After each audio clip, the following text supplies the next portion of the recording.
So the news is that the police officers, we heard that the teachers had accepted the wage offer eventually, and I'm told now that the police officers, they have also accepted what the Minister of Finance and Public Services, or Public Service, has offered. So we heard, I don't know if we know exactly what the deal is right now, but the news is that they have accepted, and I hope they're happy with what they're getting, and they could move on and continue to do the great job that they are doing. It's such an incredibly tough job. So we hope that the teachers and the police officers and the nurses, and they're all happy with what they're getting, and they will move on. What's the next one? The JDF head is meeting with the top brass of the U.S.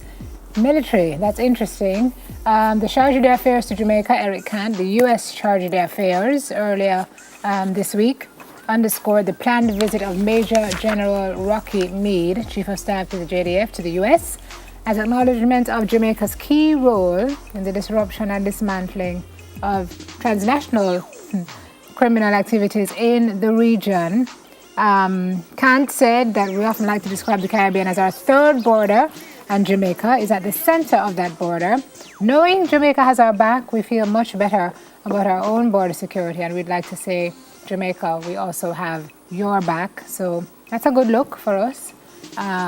Means that they see Jamaica as an important player, and that we can work together, collaborate to fix things going forward. Guns and trade and all the other things that are involved in that security area. Moving on, Antigua and Barbuda, elections were held there on, today's what, Friday? Wednesday? Gaston Brown was on Thursday sworn in, that's yesterday, as Prime Minister of Antigua and Barbuda for the second time. Landslide victory in Wednesday's general election. According to preliminary results, Brown's Antigua and Barbuda Labour Party defeated the main opposition, United Progressive Party, 15-1. Yeah, and just recently we had Dr. Mitchell, I think, in Grenada. He Landslide. won every single seat. This apparently. is like for how much time in a row? Yeah, he won every single seat. Wow. Well, that just means that there is confidence in those two gentlemen, and we wish them good luck as they move on. You know, in certain countries, I think, I don't want to be wrong, but I think like in Honduras, and I think I heard like in Argentina, there's mandatory army service. When you get to like 17, you have to serve 2 years or something like that. And then obviously if you want to stay on, you stay on. So apparently there is talk that they say the unattached youth, I think the government is trying to say that they should spend at least a year in the army.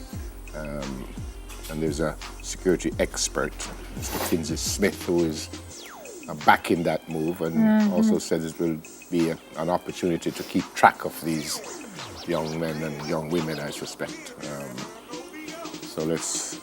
I think it's a good idea. It is. Because the army has a way of scaring people straight. Yeah. My only concern is the people who do not conform, Yeah. and the skill sets you will get after that to carry out whatever. Yeah. But I think it's a good idea in the main. Yeah. Give them something to do and arm them with some discipline and see if that can turn their lives around. Yeah, I had a young man at the school that I coached recently enough that had some problems at school, eventually left school, and I was told just yesterday that he's no longer with us. Really? Yeah. Was one Got caught up in the... One of the reserve goalkeepers a few years ago. I had some issues, and I'm disappointed in myself also because I thought I could have done more than I did. And I went and I got him and I brought him in the program, and he was with us for a while, and then he stopped and he left, and we heard his name every now and again that he was in this and he was in that, and I was actually very shocked when I heard yesterday that he was killed on Tuesday. So condolences to the family of the young man they called Fast Car. Pray that you'll be fine.